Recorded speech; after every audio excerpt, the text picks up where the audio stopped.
Wonderful. Good evening, everyone, and welcome. It is my pleasure to invite you to this presentation of a multi-year incredible project that I am so very, very proud of the work that was done by this Resiliency Ad Hoc Committee. A little bit of background, it was a little over 3 years ago where I was invited by the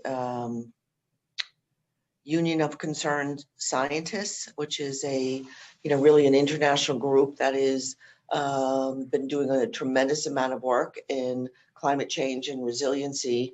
And they invited all the coastal mayors from the country to Southern New Hampshire for a weekend of brainstorming. And after that weekend where, really listened to other mayors and the fact that we're all sharing and dealing with a lot of the same issues, those who are coastal mayors, it became very clear to me that it was time to organize an ad hoc committee and begin pulling together a climate resiliency plan for the city of Newburyport. And that's what will be presented to you tonight, an overview of the plan. The plan is also available on the city website. It's a fairly comprehensive, but I would encourage you to take time to explore the plan, and you'll get a high-level review today. So I just wanted to take a moment and thank Michael Morse, who's the author, primary author and co-chair of the committee, David Chatfield, also our co-chair, who kept us on track throughout all of the massive work that was before us. City Councilor at Large Barry Connell, Molly Ettenborough, our sustainability manager, Julia Goffredson, conservation administrator, Chris Leclerc, our fire chief, William Mullen, resident, John O'Connell, a Newbury resident, Lise Reed, our parks director, and Joe Teixeira, who is our Conservation Commission chair, as well as John Eric White, our city engineer. Many of those members are here tonight. So we will run through this agenda. I just told you who the Resiliency Committee is, and then I will kick it over to David Chatfield, co-chair of the Resiliency Committee, to take us through the framework and a few other of the agenda items before our planning director, Andy Port, who also a key person in this initiative, will run us through a series of slides talking about the different components of the plan. So I'll turn it over to you, David. Thank you, Mayor. The Resiliency Committee, we had a mission statement, and basically it said we were going to develop a plan, and then also we were going to advocate for and oversee implementation of adaptation strategies. Next slide, if I could. The plan itself consists of climate change hazards, vulnerabilities, adaptation strategies, and implementation. For those of you that want an overview, there's a 4-page executive summary. For those of you who want to dive deeper, there are 48 pages of appendices, and you can also go to the city website and look for some of the plans that we did. In terms of those steps for the resiliency plan development, we went through a number of planning efforts. Members participated in the multi-hazard mitigation study that's run under a FEMA framework. There was a flood resiliency plan that was done under the auspices of the EPA. Members participated in the Great Marsh Adaptation Plan.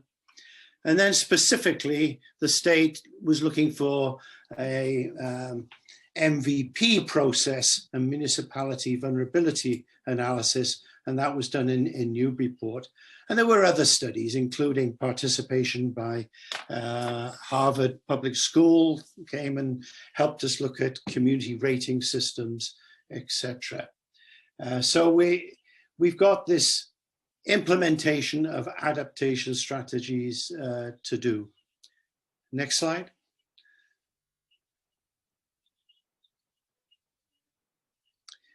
So let's go back to the hazards and the climate change hazards that we took a look at. Sea level rise, and sea level rise really, which is driven by melting icebergs and thermal expansion. I think it's about 52% to 38% on those two, and then there's a couple of other other things that contribute to sea level rise. We know that that is coming. We know that that's going to be 6 foot in Newburyport at some time.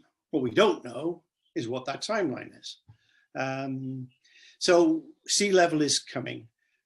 Coastal storms, we're going to see with coastal storms, and we've already seen an increasing frequency of storms and an increasing intensity of storms. If you look at the National Climate Assessment, that's what that's telling us, particularly in the Northeast. Precipitation, heavy precipitation events.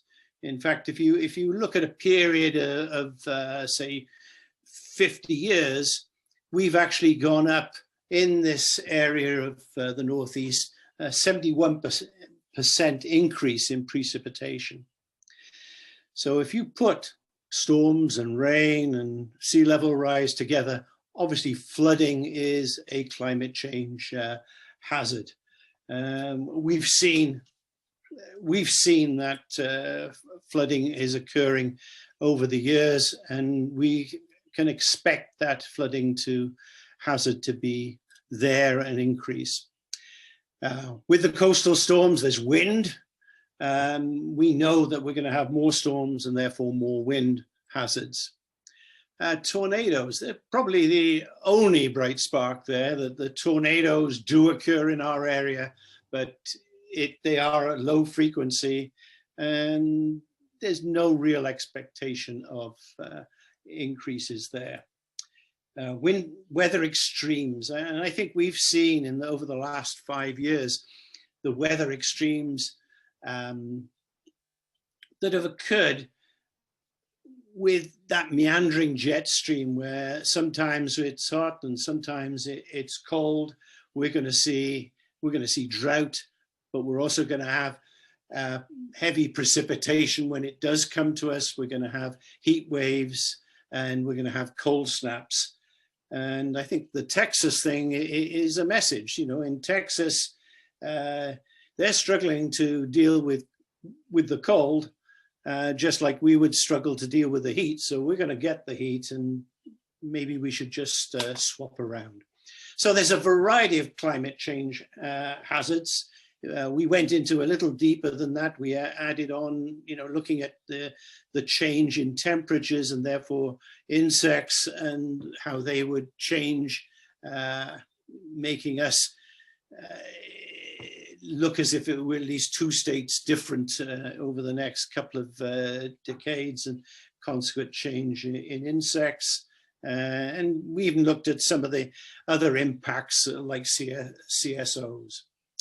So with that, with all those change, can I hand it over to you, Andy, to take it further forward? Thank you, David. Hopefully folks can all hear me. My name is Andy Port. I am the Director of Planning and Development for the City of Newburyport. My role with this presentation now will be to focus on some visuals to walk you through some of the key vulnerabilities and some of the adaptation strategies that are mentioned in the plan. As David mentioned, the plan is lengthy. There's lots of wonderful information in there and background that folks should be familiar with. But what we've attempted to do here is to consolidate down the substance of that report into some bullets and some visuals to help you understand what is conveyed in that report. So I'm going to go through those now. I will note, by the way, that we will add this presentation to the website along with the plan tomorrow, so that folks who are interested can see these again. So no need to worry as I flip through a number of images. The key vulnerabilities that we have further from where David left off are generally flooding of residential, commercial, and public areas, our public water supply, vulnerabilities to that, which we'll get into a little bit in the visuals, vulnerabilities to our wastewater treatment facility. Some of you are already familiar with that, and we'll explore that a little bit. And then the electrical substation. So obviously electrical supply key right now, it's winter, for instance, losing electricity at a time like this would be difficult. So going beyond that, we're gonna step into that in a little bit finer grain. And so this is a visual, some of these visuals, I wanna thank others, by the way, there's a number of others on the committee and staff who have pulled together a number of the visuals in this. I've taken the time to put them into a logical sequence, but many folks, including the city engineer, some of the committee members and others, have spent a significant amount of time putting together these great visuals to help us understand how climate change, and particularly sea level rise and flooding may impact the city. So this particular image right here showing the neighborhoods vulnerable to flooding. For those of you who can visualize, the city of Newburyport, we have the downtown area right here and the historic area extending east and west, and I-95. And so what you'll see here is the business park is this area right here. And that, as you can see, there's a fair amount of, routine or regular flooding that happens there. And the idea here is that with worst case scenario, with storm surge during a storm, flooding can be exacerbated, pushed further. And that's where we see this mapping help to show what happens during scenarios, hurricane scenarios. So this map shows some of the areas of vulnerability. You'll notice in particular, not only the business park, but also our entire coastline. And in particular, Plum Island. And so you'll see some visual on that tonight as well in a little bit more greater detail. One other thing I would note is the access to Plum Island. So we see here in this photograph, just examples of that, just as again, present day, Parker Street, this is flooding into or access to the business park. The map here, and this, I want to thank John Eric White, our city engineer, for this great illustration. For those of you who look at the aerial photographs of the city as much as I do, you might be familiar with things. But if you're looking at this map, you can make out the Route 1 traffic circle down here. And then you have the entire business park is really this whole area I'm surrounding with my mouse. So that's a fair area of the city. And as you can see here in different scenarios, including FEMA's flood zones at current day out to 2100, you can see basically how that situation gets exacerbated or is it projected to be exacerbated in the future. And so that's why we are planning for the future for this. We're trying to make sure that the actions we take in the coming years will help to prepare the city for that. And this is very common in other places in the world. City of Boston, obviously being a large city close to dealing with this issue, but it's a global issue, the flooding and sea level rise issues. So this is not new, but we do need to plan for it like other coastal communities. So this visual right here, this is downtown Newburyport, obviously. This photograph was taken of the old Black Cow building. It's obviously now been reused again as another restaurant, but as you can see, this is the boardwalk being washed over with waters. Market Square, so the entire downtown area can at times have flooding, and some of that is due to backups, but for the most part, that can happen just sheet flow right from the Merrimack River. We have Cashman Park, again, along our coastline. And this is the area near Joppa. So you'll notice the stone bollards there facing the water there. There's water that washes over there, of course. And so this is actually a primary road of access, of course. But that area does get flooded as well occasionally. And again, is projected to get worse in coming years or decades. This image right here, if you can imagine that north is actually on the bottom of this visual, south is at the top. This is Joppa, the coastline here. And so what you see is different features are mentioned in there. We have some other visuals that are aerial photographs, but this just shows during different hurricane scenarios, pushing inward, essentially inland, certain features and how they get impacted by those storms, in those category storms. So as you can see, our wastewater treatment facility there on the right, the Joppa Park seawall, the boat ramp, Water Street itself, and then, further inland even. With this visual right here, what I wanted to point out was just a little bit better. This is an aerial photograph of the wastewater treatment facility area. So what I'm going to do is I'm going to bound a couple of things just for your clarification. That's Water Street, the alignment of it roughly, and the wastewater treatment facility is there.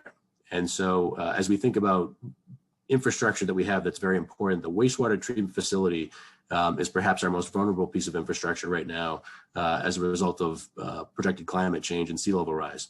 So as some of you know, we're undertaking tasks right now, to protect that plant from future sea level rise and storm surge.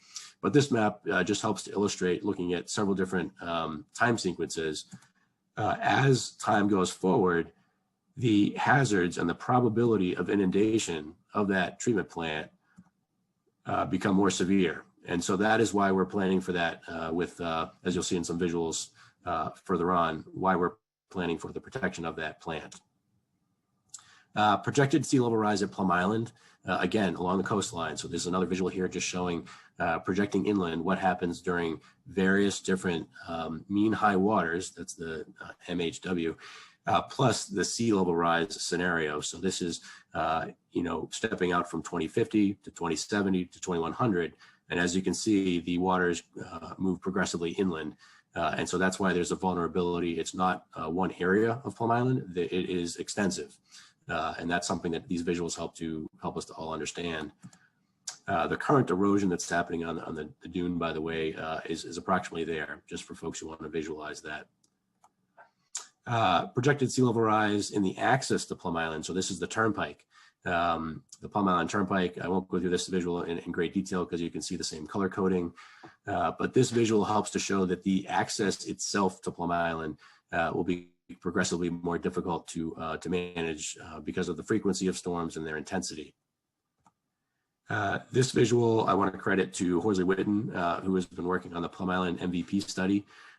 This study, there'll be a series of public meetings that will be coming as a result of those efforts. It is a joint effort between some consultants and the town of Newbury and the city of Newburyport to look at what is essentially fiscal implications of sea level rise on Plum Island, the climate change and sea level rise on Plum Island. And what this visual points out is what I was pointing out earlier, which is that there are certain neighborhoods that over time on Plum Island, as we progress with higher sea level and more storm surge pushing inland, that certain neighborhoods, certain areas of Plum Island will become hard to reach or become inaccessible, sometimes occasionally, sometimes more frequently.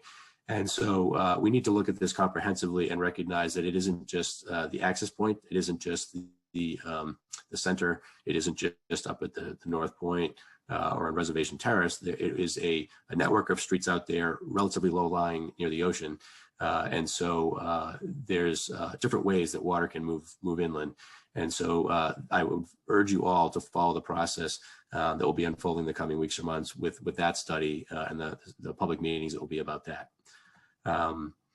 The impeded access to Plum Island, this is just a visual that was taken years ago just to show this is actually on the Turnpike. So this is our emergency crews needing to get out there in an emergency. This is the access they have to get. So keep in mind that when we talk about these maps, this is the ground level view of what that looks like. Again, the major drag right through as we move into Plum Island. You can see in these visuals, a fair amount of flooding happening in that main access drag. So imagine emergency crews getting out there, folks who need to move around the island. Again, these situations are projected to get more frequent and worse, and that is what we are trying to plan for here. This visual just helps to show, this is actually on the Newbury side, but it helps to show on the coastline. If you watch this visual and the one that follows it, this is a house that we have some similar issues, though not quite as severe as this particular one. We do have some severe erosion issues out on the island right now, and I know that the mayor and others have been working hard to try to get support for and assistance to protect the homes that are out there and the infrastructure. But we will continue as the city of Newburyport and the town of Newbury sharing the island to face the difficulties of nature, relentless, and recognizing that this island was naturally a barrier beach, something that would move over time. The sands would move over time. And so we're continually facing that battle with nature, trying to preserve infrastructure infrastructure out there, public and private. So in this visual here, you can see one house that's struggling to maintain, on the shore, and you have the concrete blocks, and you have the other elements meant to try to preserve that. And in the subsequent photo here, you can see that unfortunately that house was lost. There were some others at the time as well, and we are hoping to avoid a similar pattern of losses here in Newburyport as we deal with the current erosion issues, but even in the future with sea level rise and more storm surge. So this photograph here, actually taken in really present day condition with some of the erosion that's happened. You can see in this photograph attempts to protect from nature, something that will continue on indefinitely. You can see the plywood on the building there on the openings. You can see the plastic fiber bags with sand and meant to protect the homes. You can see some of them beyond the concrete blocks, by the way, which were there originally and are pretty heavy. The shredded bags, the bags that had been what we call sacrificial. They had done their job to try to protect during a storm, but had been lost or obliterated in the process because nature is so powerful. So in this these visuals here, what you're seeing is some of the present day sea level rise and storm surge scenarios. Admittedly, some of this may be related to the jetty and its design and so forth. However, keep in mind that this pattern has been happening in various different areas along the coastline of Newburyport's Plum Island and in Newbury for a long time. This is not new, and it's not just the result of the jetty for certain. So this is an aerial photograph. I want to credit the Public Services Department for this image to show, again, the concrete blocks that were there. You can see some of them have shifted and moved. You can see the bags that are out there shredded a bit, some of them still surviving a bit. And you can see smaller sandbags, the black dots, folks trying to better protect near their homes. One thing I would suggest folks just pay attention to in the background is not the immediate house, which is obviously in some jeopardy there, but also the one behind it, the one that's right next to the roadway there. In this next photograph, you'll see that house. That house has, as you can see, the sand's been pushed right up against the house and into the windows and openings and so forth. So it's this water, once it reaches the dune, is able to move landward. And so, and doesn't have much of an obstacle. There's not a lot of topography on Plum Island to stop the water flow once it gets there. So whether it's from, an ancillary side effect of work on the jetty or erosion that's happening because of nature, these patterns will continue and we're projected to get worse. So what we need to recognize is that public and private infrastructure is out there and in some of that hazardous way. And this photograph recently, again, illustrates some of that. So some of the adaptation strategies that we've talked about doing here are infrastructure installations and improvements, and we'll go through this with some visuals as well. Regulatory and administrative approaches. As land use planner, I typically think of that as zoning changes, for instance. Communication and education. So we'll have an example of that. We sometimes have flyers or brochures created, web pages and information distributed to our community, our constituents, all our residents, to make sure that everyone is aware and can be actively engaged in trying to mitigate, anything we can do to mitigate the impacts of climate change. And then mitigation through carbon footprint reduction. And that's something I know that Molly Embro, who's part of the Resiliency Committee tonight, has been working on a great deal over the years. And there's some slides about that as well. So this one, John Eric White, our city engineer, was helpful in just helping to point out here if you notice that circle there, there is a lower artichoke dam. So this is really, if you take Story Avenue all the way out towards West Newbury, you're going to see this lower artichoke dam. And because of the relatively small difference in that elevation there and the absence of any sort of gate or control, sea level rise can actually back things up and result in transfer of water that we may not necessarily find in the city's best interest in terms of public water supply, salt water and contaminants and so forth. So with that in mind, one thing that we might want to do in a situation like that, and again, as an infrastructure protection measure that we could take, is to put in a proposed floodgate at this location. So this is a sample of what something like that might look like, but its goal is to essentially prevent the rise in sea level or flooding from mixing water that we may not want to be mixed or inundating an area where we get our public water supply. And again, I would defer to others on greater detail about that, and certainly our city engineer, but that is in essence, one of the infrastructure improvements that we could do. The wastewater treatment facility, this is obviously an active protective measure we're taking right now. The mayor, Jordy Vining, folks from Public Services, a lot of effort was made in recent years to obtain funds from the state to help out with this.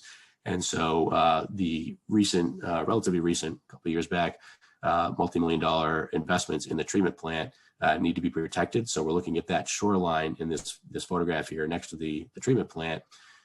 Current day revetment wall, that's the stones there, being put in to protect that facility. And you'll see that the bike path obviously being roughly where the construction vehicle equipment is right now. That's where it will be on the inland side. But that revetment, that stone revetment, and the raise of elevation by a few feet is what's intended to protect our treatment plant for the foreseeable future. Future measures may be needed, in the long term, but this is definitely an active measure we're taking today as a capital project. I would note, by the way, that the efforts that were made by folks to date, Molly, the Resiliency Committee, the Municipal Vulnerability Preparedness exercises, all made us eligible for really $1 million towards that project from the state, something that we would not have been eligible for if we had not done the advanced planning efforts and recognizing these vulnerabilities. Infrastructure protection. So again, you see in this photograph here, the wastewater treatment plant. And you also see the National Grid substation. So you just want to see the relative close proximity of those two facilities along the coastline there. And there's some similarities about the need to protect those facilities, one being for the treating of wastewater for the city of Newburyport, town of Newbury, portions of West Newbury, an extensive area, with lots of public and private properties and businesses and homes tied into it. And then you have the electrical system, same need.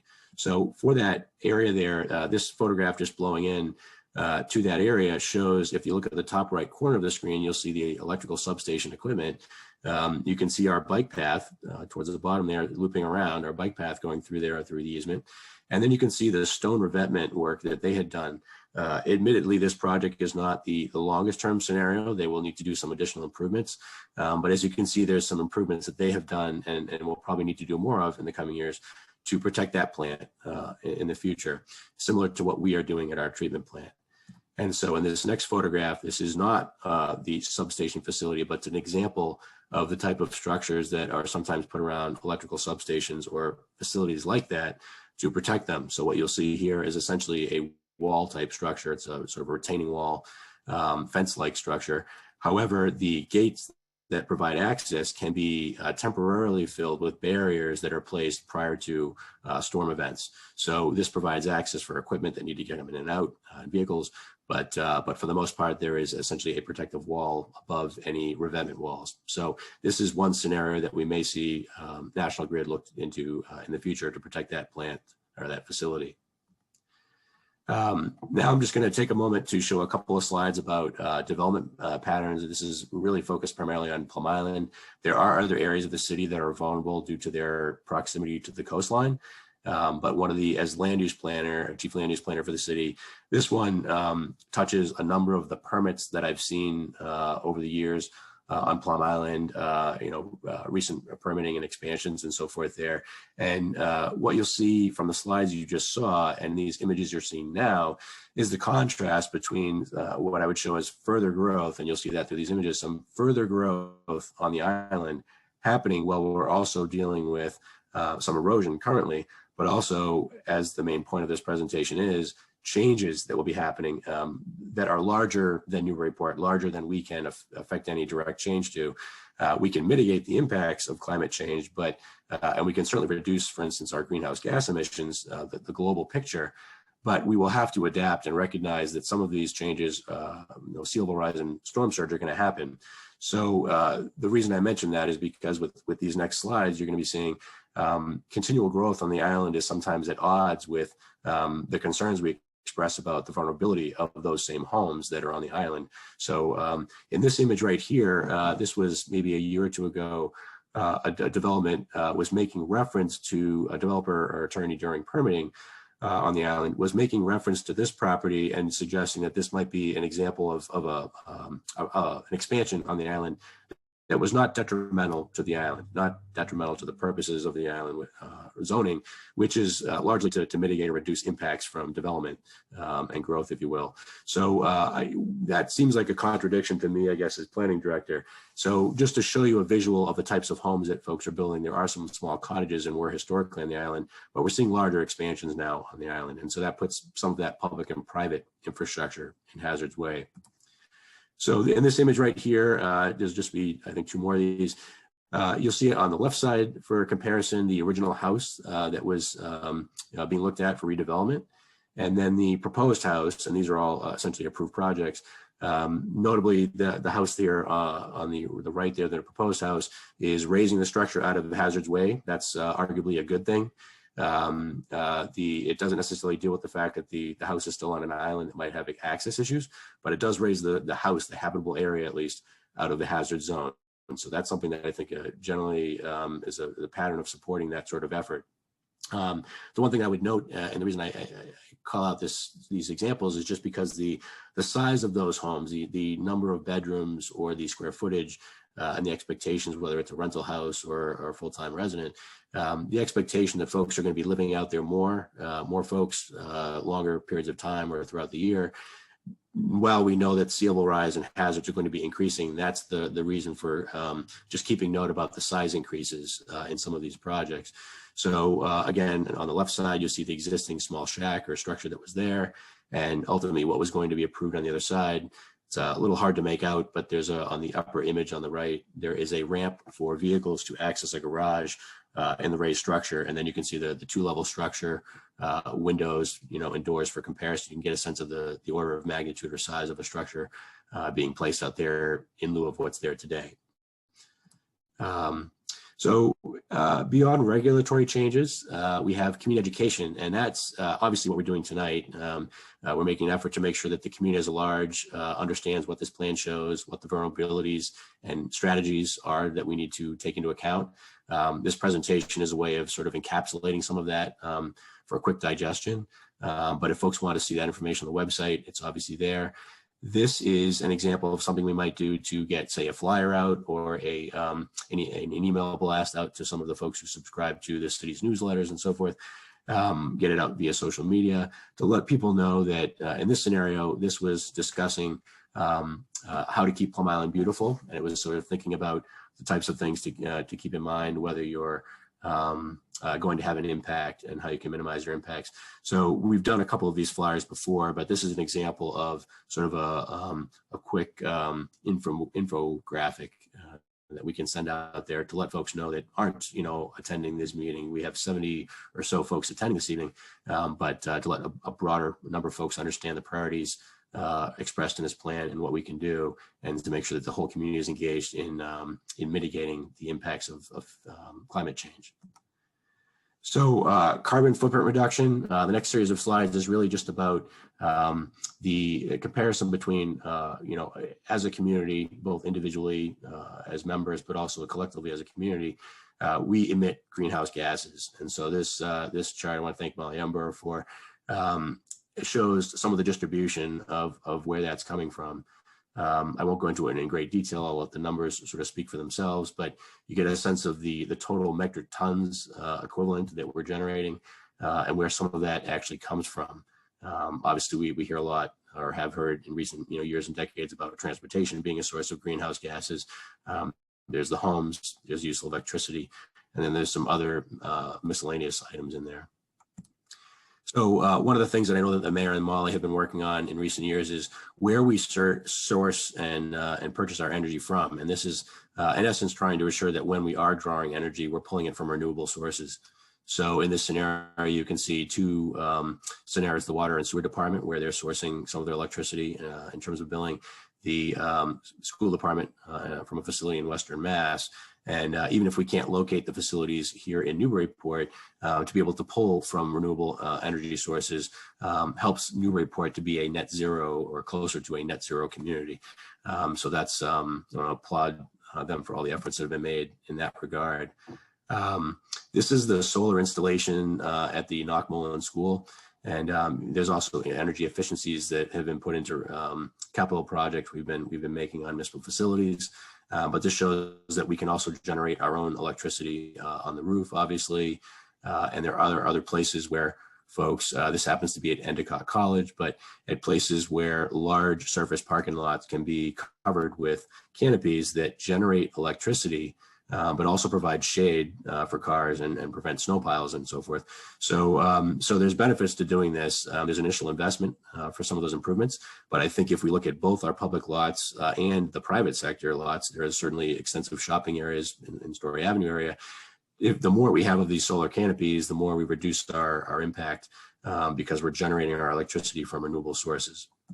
So these are just examples again from other locations, but just to show where solar can be added to a roof. So if this was a maintenance facility of some type, it's not too hard to add some solar panels depending on the nature of the building. This is not here in Newburyport, obviously, but this is an example of solar panel or canopies put over parking. And we have some examples of that here in Newburyport. This is for aerial photograph. It's a little easier to show the rooftop as well.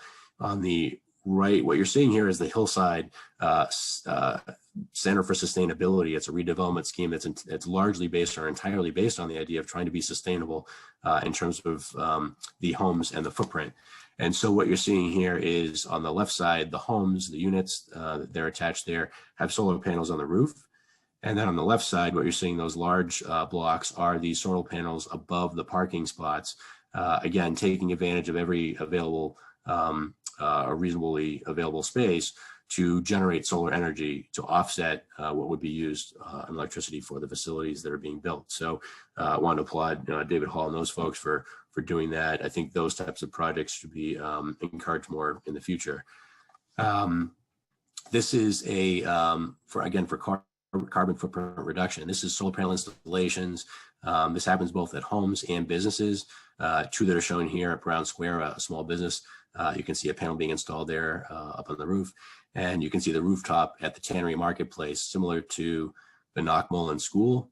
You see that they have some solar panels up on the roof there to reduce their draw from greenhouse gas emitting fuel sources. Again, the mayor and Molly and other city departments, the efforts that have been made in recent years. In our parking garage, you'll see here on the left, we have electric vehicles. This is the parking enforcement vehicle, electric charging, and the stations themselves in the garage to be charging those vehicles, both our own city vehicles as well as the public. So there's a few spaces lined up there for those charging stations. We have run conduits for additional spaces to expand that as EV vehicles expand more in the market. And we have on the right there, the senior center, the senior community center also has those charging stations. Again, we always think about carbon footprint reduction. We often think of electricity usage, for instance, but the waste that we emit, the trash and recycling is also an important component of that because it does take money, it actually costs money to dispose of those things. But it also can use energy. So to the extent we're recycling any materials we can that are plastics and things like that, as well as the food that can be recycled, that's that small, you get that small green container there. You know, you have those three elements, the trash, the recycling, and the food waste.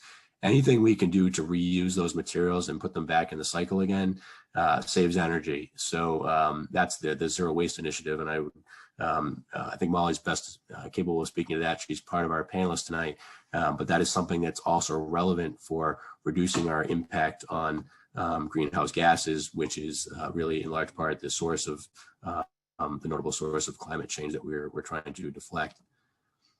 So with that, I'll ask Mayor Holaday to turn back on the implementation of the plan, and obviously we'll all collectively be working on some of that in the future, and then we'll turn to some public comment.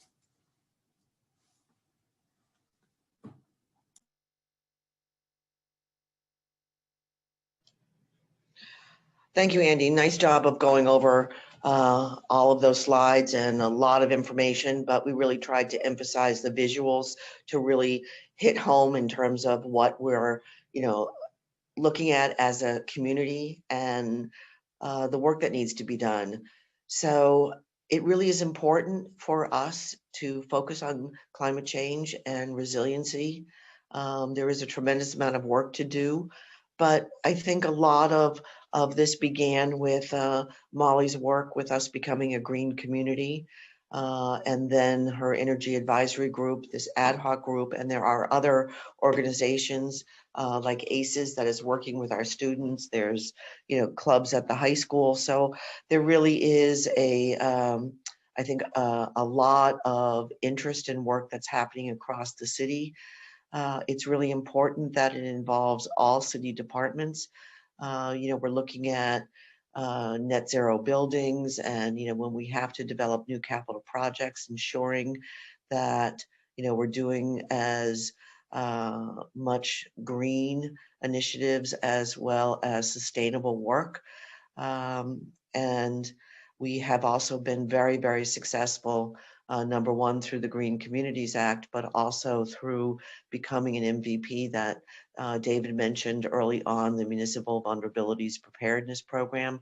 Not unlike the Green Communities Act, the MVP program required us to become a certified community first.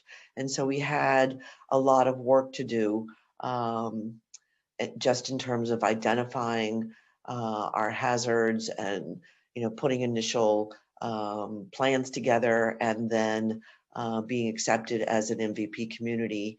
Then we could apply for grants, and we did receive a grant to study how we could best protect the wastewater treatment plant. That was the first step in the MVP process.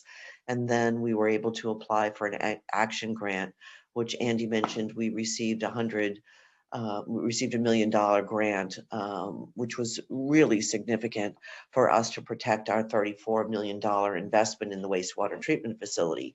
Unfortunately, when that project was designed back in the mid 200s, it was way before we understood what we know now about storm surge and climate change.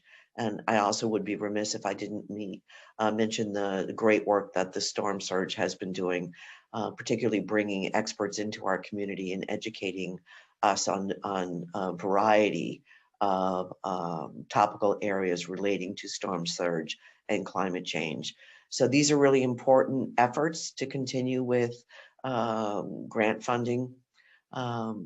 We also need our personal adaptations, and I think that really reflects what each of us can do individually as a person in our community, to walk instead of drive, to bike, to walk, to think about your carbon footprint, to think about what you're doing in your household in terms of taking care of, as Andy showed, trash. Are you recycling to the max? Are you would encourage everyone to participate in our the little green buckets Andy talked about, the composting. I can't, we've been doing it now since the program started in our own family, and I can't believe how little trash we are putting out now between being able to divide that up. So there's a lot of things that each one of us can do. And then, of course, volunteer efforts. Really asked a lot of the people on this ad hoc resiliency committee over the past several years in putting this plan together. And as I said, I can't thank them enough for their hard work, their professionalism, and this really solid document that is the result of all this work. But now as we move forward and begin to look at additional grants, additional projects across the city, we're looking for additional volunteers to step up and who are willing to make a commitment to join our ad hoc resiliency group. So if you have an interest in this area and feel like you can make a commitment to a monthly meeting and being part of a task force to work on a particular project, I would greatly appreciate you sending an email to the mayor at cityofnewburyport.com. You can always find the link on our city website. And we really look forward to expanding, now that our plan is done, to expanding the outreach to more people in our community to step up and become part of this effort. So I think I covered all of that. Thank you there. I just throwing up this slide because, well, again, this will be on the website. We did mention Donna Mazicki, who's the mayor's executive assistant. And right, so you can send your interest to her or to mayor at, either way, it still works. I'll get it. Correct. And thank you, Mayor. And I obviously have to give a lot of deference to others who have spent a lot of time on their various efforts for this plan and this presentation. But we do want to open up primarily what we're interested in hearing tonight is after making sure you all understand what's in the plan. And if you're interested in getting involved, is to now open up and hear what you have to say. If there's any questions or concerns that some of you folks have. So we're going to switch now to asking the public for to raise their hands, so to speak. This is the Zoom feature. This is, as you all know, I think from the pandemic situation, this is how we have to do our public meetings right now. And so what we're going to do is open it up to the audience. If you're interested in speaking, please use Zoom's raise hand feature, which should be a button at the bottom of your screen. If you click that, it will let us know that you're interested in speaking. We'd ask you to keep your comments brief, just in respect for the others that may also want to speak. We have the panelists here, of course. There are other folks in the audience I know who have been involved and appreciate the presence of city council members and others. We'll go person by person, and I'll ask you to unmute. So the first person we have is identified as E. Grammer. If you'd like to unmute, you could address the panelists, and we can hopefully address any questions or concerns you might have. My name is Elisa Grammer. I'm a resident of West Newbury, and I commend you on this incredible effort. I do have a question, though, regarding the water supply and the artichoke. I obviously know that West Newbury is the place where the artichoke is, and you have a lot of plans for it. And I'm wondering how much interaction and how much discussion there's been with West Newbury. And I look at, for instance, I think it's page 114 of the document that talks about looking at the wells that West Newbury has by the artichoke and whether or not they're drawing down too much water, which has been litigated by Newburyport and found without merit. That argument has already happened. And I know that West Newbury has a potential well site that could produce a lot of water. So I'm very interested in understanding how much discussion has been or will be occurring with West Newbury about sort of a shared issue and problem. I think that's a wonderful question. Thank you so much. And we're working with a contractor, engineering firm Ty & Bond, and I'm going to ask John Eric to step up at this point to give sort of a summary about what we're doing with the water supply and some of those efforts. John Eric, can you come on? Yes, can you hear me? Yes. Yeah, so Lisa, the firm that the mayor just alluded to, we hired them a year ago, and their responsibility right now is to evaluate our current water management, watershed protection reports and look at our water supply for impacts with climate change. During that effort, there are 5 scope items for them to work on. And one of them is to work with West Newbury to come up with a watershed protection plan. We've looked at the location of your wellhead right against the artichoke. We've looked at that. I'm not particularly involved with past litigation with that, so I'm going to refrain from that. But what we are doing, we've been working with the town manager, Angus Jennings, and we have a very good rapport with you guys. We have a lot of effort to continue. We're going to go through public meetings with you folks.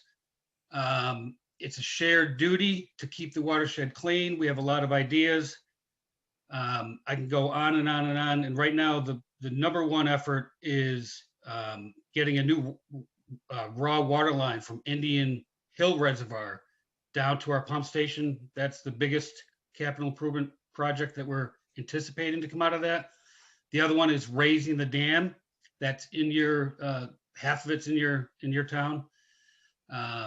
We have worked with. We had a meeting with Angus, City of Newburyport, and folks from your side, Angus and his water department, Mike Goutet, and your legal representative. We discussed the possibility of looking at getting some I don't want to say purchase, but sharing the potential water supply that you're alluded to for that new source I think it's on Dole Street or over on Dole. We're looking at that. We want to keep our door open. Every community wants to keep the door open for water supply because climate change is going to impact everyone's water supply worldwide.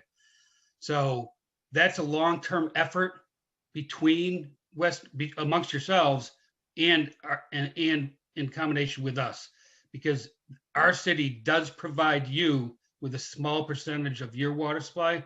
So there is a shared desire to keep that open. I hope that answers your question. If you have any more, please let me know.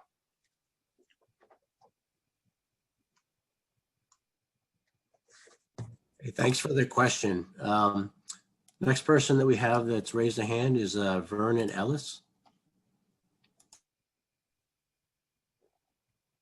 Hi. Are you and Newbury and the state and probably the federal government making any plans for a planned retreat from Plum Island? Well, that's a great question. I obviously allow others to speak as well on this, but there have been discussions about possibly if there's a possibility of buying out certain houses that really should not necessarily be there in the future. But as to a comprehensive retreat plan, there isn't anything in the works right now that would suggest a wholesale, acquisition of properties or demolition of houses that are in hazard-prone locations, if you will. I think that will happen probably more incrementally. Unfortunately, the pattern that I've seen suggests that folks will, because it is such a prized location along the water, that some of that will happen because folks are willing to take the risk that they may not be the next home. But it is a dialogue that we are having.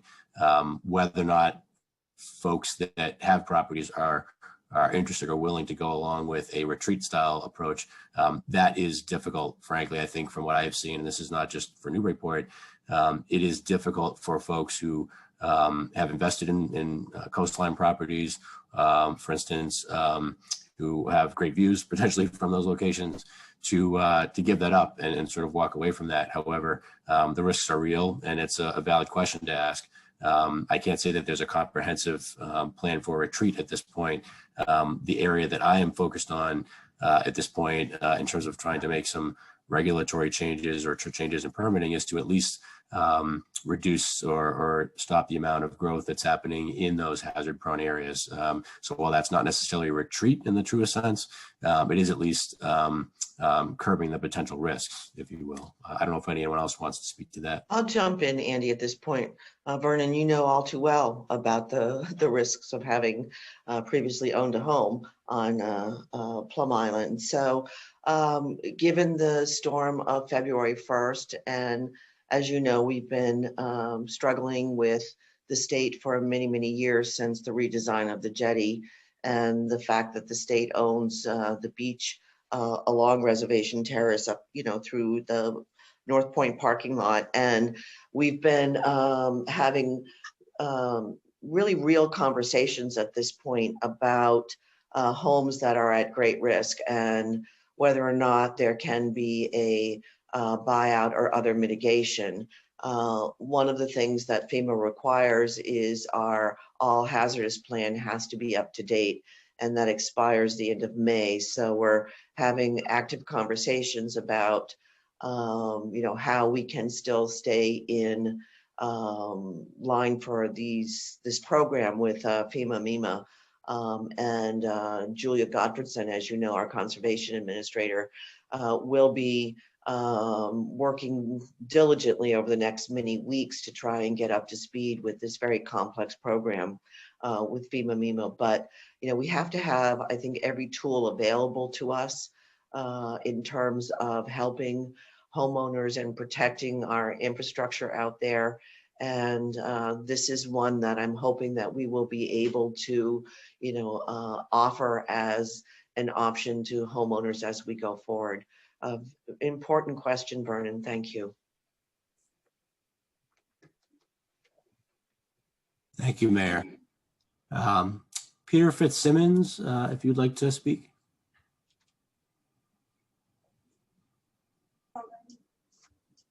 Okay, can you hear me? Yes, thank you. Yes, I had a question about the flooding of the lower Artichoke Reservoir. If that should flood and the reservoir became unusable, is there any thought to building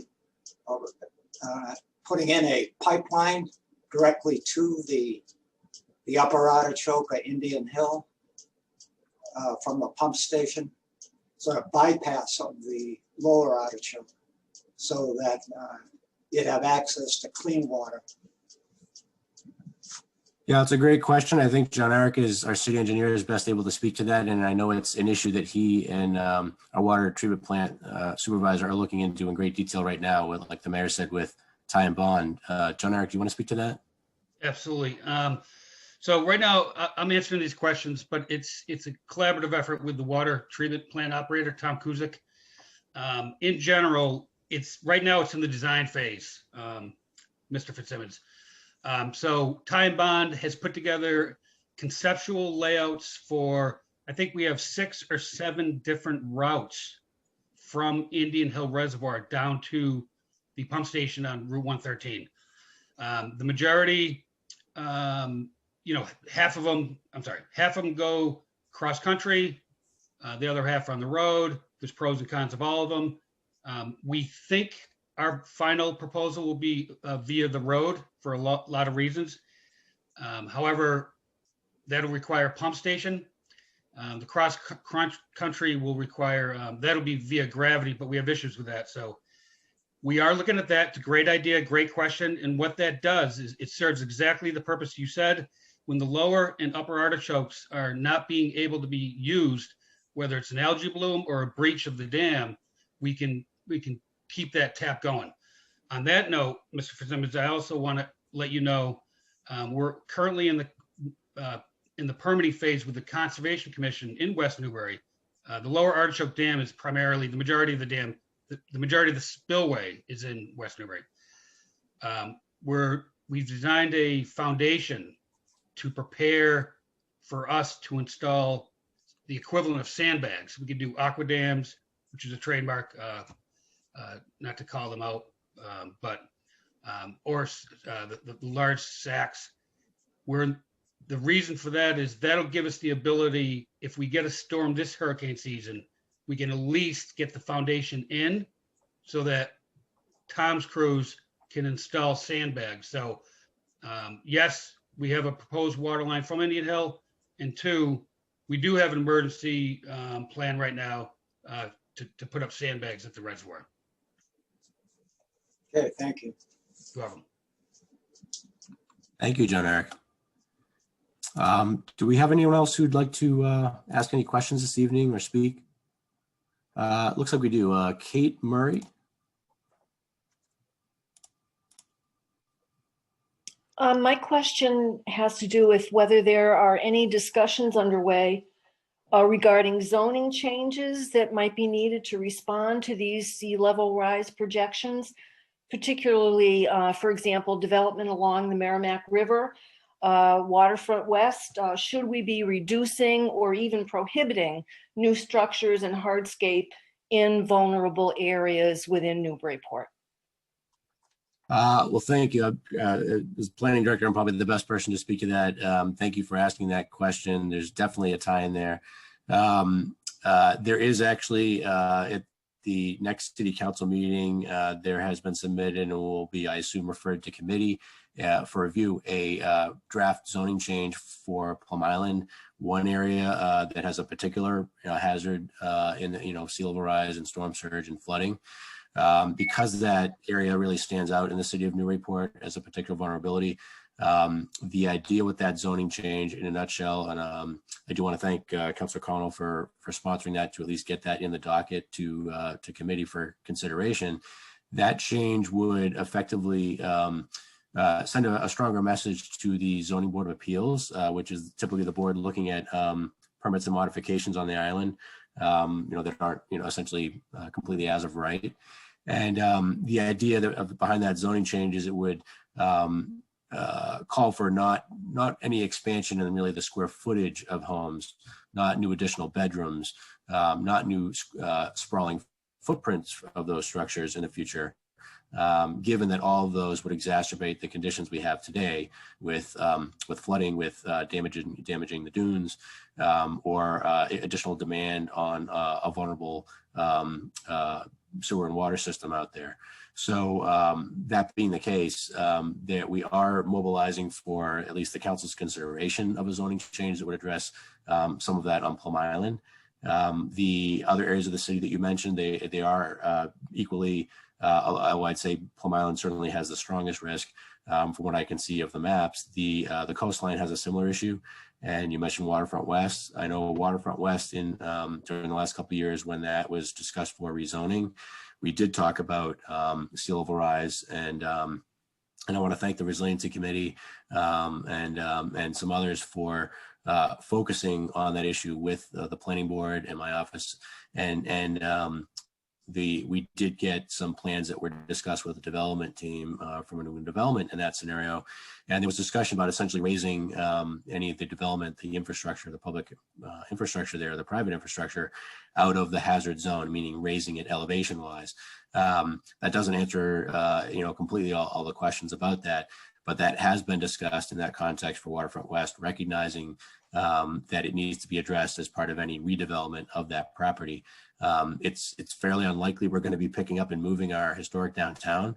So I think it should be recognized that that is a part of the downtown, and we'll probably have some type of redevelopment on it, in the future. But it is logical for us to consider sea level rise and storm surge as part of that. And so I know that I want to thank John Eric and the folks who spent some time looking at that issue with us. So we do know that's an issue that needs to be addressed for that area. There are other areas of the city along the coastline that we need to look at. I think we're dealing with, like I said, at present, focusing on Plum Island, but then we'll need to look to those other areas as well. The business park, for instance. Andy, Yes, sorry. oh, sorry. When you're done, I'll just add a little extra piece to your answer. Oh, no, go right ahead. I think I was sort of wrapping up, so go ahead if you want to add something. Okay, I just Julia, wanted to add, by the way. Thanks, Andy. Yes, I'm the Conservation Administrator. And about a year ago, the Conservation Commission, although it's not a zoning change per se, the Conservation Commission adopted new regulations under our local wetlands protection ordinance. And the new regulations we adopted are for the coastal floodplain specifically. So that covers the coastal floodplain, whether it's on Plum Island or on the mainland. And the new regulations require any development to take sea level rise into consideration prior to submitting plans for approval. So again, it's not a zoning change, but it was what we could do as a Conservation Commission to begin the process of requiring all development on the floodplain to take sea level rise into consideration. That's it. Thanks, Julia. Does that answer your question, Kate? I'm wondering when the Conservation Commission will take up this discussion about Waterfront West.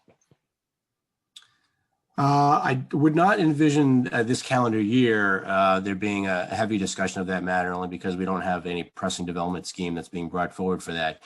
It is, I know the planning board has recently expressed some interest in having, picking up the dialogue again about zoning changes for that area, separate from any Conservation Commission jurisdiction or regulations. But I'm not sure that will be, just given the number of other issues going on, the bandwidth and the unlikelihood, less than likelihood of some development scheme coming forward during the next year. That's more likely to proceed, I think, maybe in next year, I would say, calendar wise, if you want to look for a realistic time frame. But it is definitely on our radar. And I know that the Conservation Commission would be looking at that, as well as the Planning Board and City Council with respect to zoning. Beyond that, I don't know if Julia could offer anything. I can just add one other piece to that, Kate. I think there was so much pushback, negative pushback from our community at their public presentations of their plans, even though they, tried to tweak it several times going forward. And then they sort of walked away. We met a year ago, January, in Boston at NED's office to talk about where they were and what their plans were. I mean, for us, the city really wants a hotel.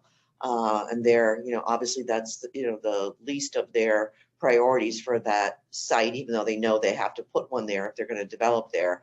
But we haven't had any conversations with them in well over a year in terms of what they're thinking about or planning based on all the feedback they received from the community, the planning board, city councilors regarding that site. And I think that this committee put together a really comprehensive list of things that they were required to do to address storm surge. So I know that this conversation will pick up again should they come back and start introducing changes to their conceptual plan or whatever. And Julia, I think you wanted to add something?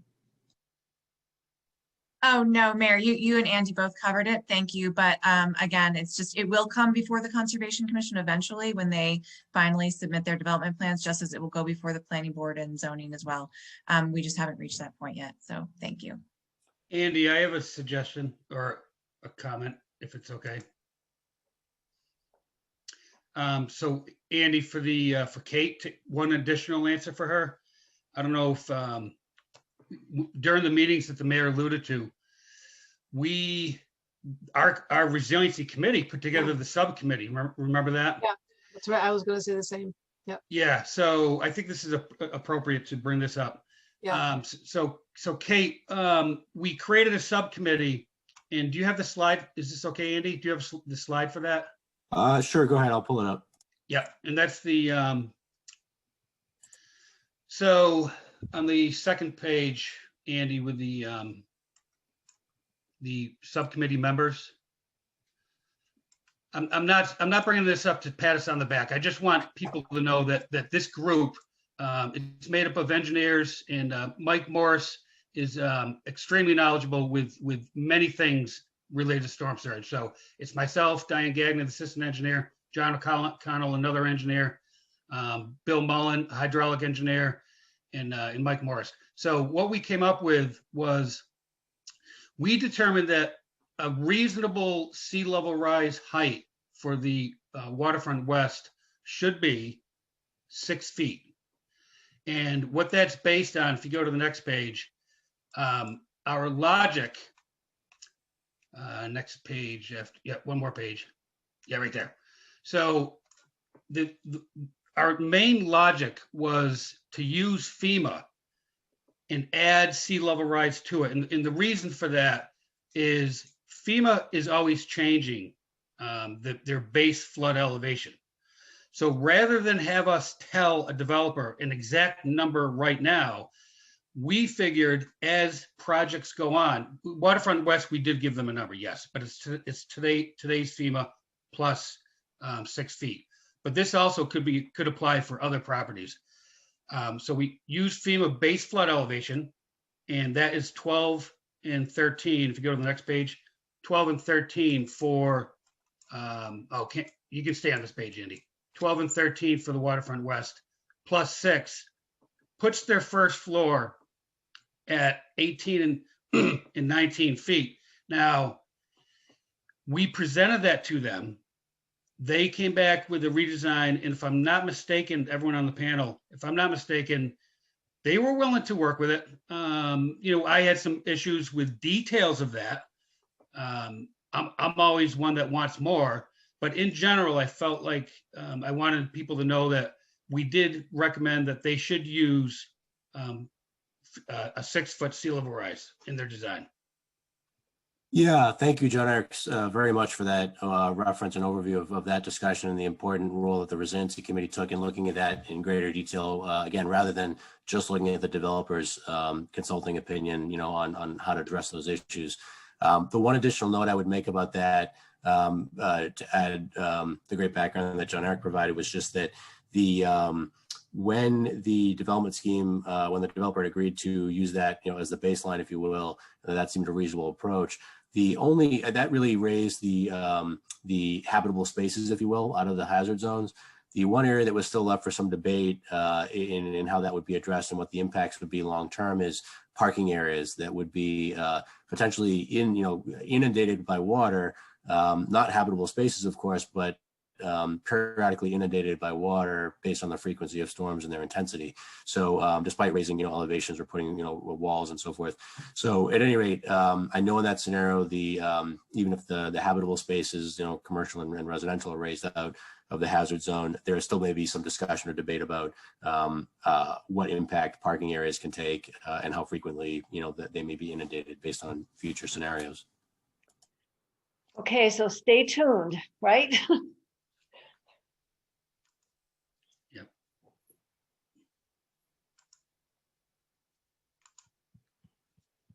You're muted, Andy. You're muted, Andy. Oh, my apologies. Yeah, sorry, I was doing a good job of trying to mute myself. Yeah, so like I said, stay tuned, but I would not expect a discussion of that in great detail before any board or committee this year, just based on other things that are going on. Thank you very much. You're muted again, Andy. Councillor Connell, apologies. Would you like to address the group? And you'll need to unmute as well, as I've been mistakenly forgetting to do.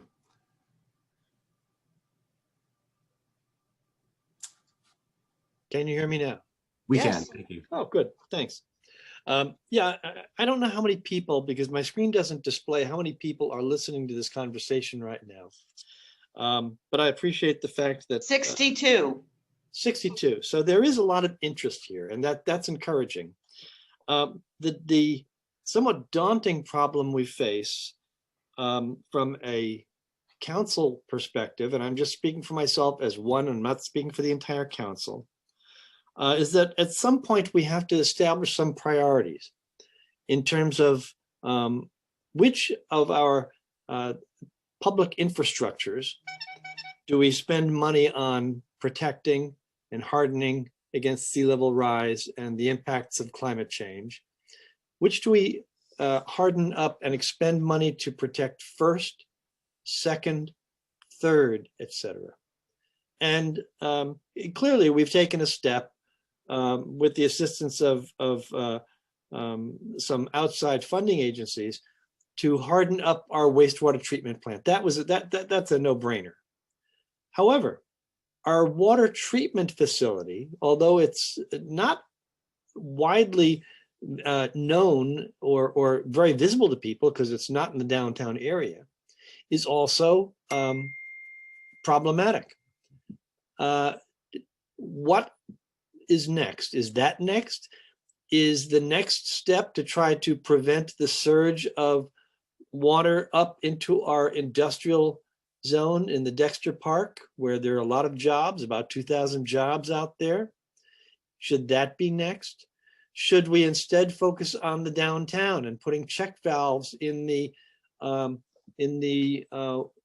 drainage system that takes storm water out of the downtown area, so that it's not backed up from the riverside into the downtown, flooding those businesses and all of the investment, many millions of dollars that have been spent to make our downtown commercial district as attractive as it is. So my only point in speaking really is to ask folks to think about these things and to talk to their city councilors and share their thoughts. We're not sure what's next. We have a lot of things on our plate. There are all sorts of capital expenditures that we would like to make. We need a new fire station. There's some concern about where the Parks Commission is going to store its equipment, where the youth services should be, et cetera, et cetera. But my point, though, is that this has to be part of that discussion. The Resiliency Committee has done a terrific job. I've just been a bit player watching from the sidelines primarily. Mike Morris and Dave Chatfield and others have spent a huge amount of time and effort giving us useful information. But as we make decisions, we need some feedback from people. What are you willing to pay for? And what's the most important thing? What's secondary? What's tertiary? Let's see if we can start to line things up and plan for things instead of just react to them when they wash over us. And that's it for now. Thank you, Counselor. I really appreciate those points you've made. Next person we have is Peter Smith. Peter, if you would like to unmute yourself, you should be able to address the group.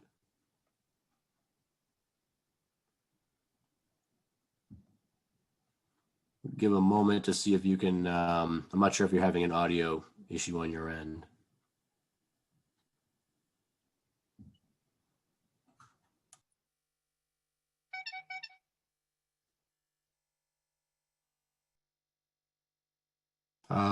Doesn't look like Peter's able to get a microphone connection, perhaps. I think David wanted to speak. David, go right ahead.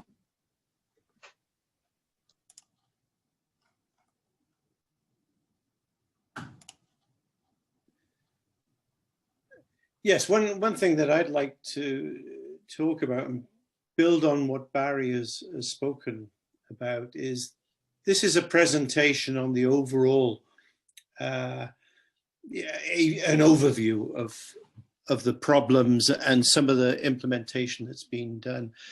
You know, we are going to have to look at communication issues, and I think there's going to be a rollout to all manner of different stakeholders where the presentations / discussions are much more focused. So, you know, you can think of the stakeholders. It could be the downtown retail group. It could be the industrial park. It could be the chamber as a whole. It could be realtors. It could be the water situation with West Newbury. Obviously, there's some groups already on Plum Island looking at the detailed problems. I think as we roll things out, we can get more views in. And we also need to get more information out, because managed retreat was talked about, or retreat was talked about earlier on. And for the most part, that's an individual resident's decision as to what point is their risk value balance impacted. At what point do they want to move out of a flood zone? And in order to make that decision, they need information. And I think that the state, I think the city, I think the agencies have now got some good models to tell you what risks you're running. Nobody can tell you for certain, but they can give you some clues as to how to make those decisions. The other personal adaptations that I think people can make are planning for the disasters so that you are prepared for that disaster. I know Storm Surge has done some excellent work on personal emergency plans, but those need to be more personal. What are you going to do if it's this kind of scenario? So communication, I think, is going to be seen, is not this one-off presentation. It's going to have to be for specific stakeholders, and it's a two-way street, and we need it. There's lots of this elephant that we can all take a little piece of and work on. Thank you. Thank you, David. Are there any other questions or comments from the audience? If there aren't, that's fine too. We like I said, we will be posting these slides to the website, and we appreciate everybody else looking at the plan and the information in there in greater detail. And then if you're interested in getting involved, as it's mentioned in the presentation, just reach out to the mayor's office. Thank you all. Thank you, members of this ad hoc committee. I can't even begin to thank you enough for the hours and hours and hours you have devoted to create this very, very important plan for the city. I thank you all, and please keep the questions, comments, and even if you're interested in just working on one particular piece, let us know, because that's something that, you know, that could happen through this, ad hoc group, where a subtask group is, subgroup is set up, you know, as we did to deal with the Waterfront West development. We certainly can work on, individual groups if you're interested in a very particular project. Again, can't thank you enough for being here. This is only the beginning, our first presentation, and there will be many more to come. Thank you all. Stay safe, be healthy, and get your cars off the street, please. Thank you. Thank you, Mayor. Have a good evening, everybody. Thank you.